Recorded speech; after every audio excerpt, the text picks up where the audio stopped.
Men var befinner vi oss? Vi befinner oss på vägen utanför Kungshamn och Smögen. Det är solnedgång när alla ladd gör GoPro står och berättar om sina fantasidäck. Nej, vi har börjat med dyka på...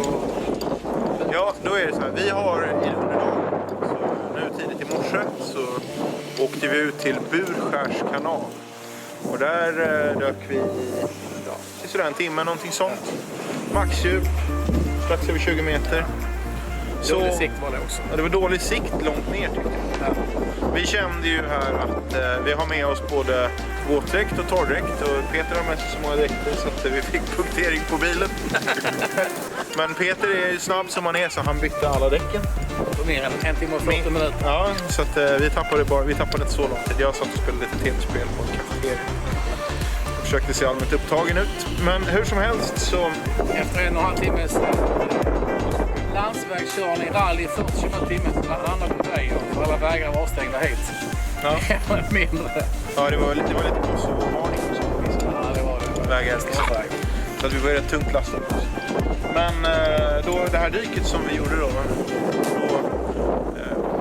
när vi kom upp en liten bit så såg vi lite bättre. Liksom. Och det här, jag ska säga också att det här, vad gäller mina filmklipp så har jag filmat med en ny lins. Som är alltså lila färgen som ska vara speciellt anpassad för svenska vatten. Så att, spännande att se vilken kvalitet du får på det. Absolut. Jag köpte en klassiska 4K med GoPro. Men jag var väldigt besviken i morse. Men sen nu i eftermiddag så blev det ju kanon. Solen tittar fram lite. Och... Vi fick ju också stora fiskar. Ja, men det... så med de orden så hoppas vi att ni gillar lite film. Vi kan också säga att vi kunde inte flyga drönare där ute för det blåste så det gick liksom. Så att, med de orden så hoppas vi att man kan säga att vägen levererar alltså.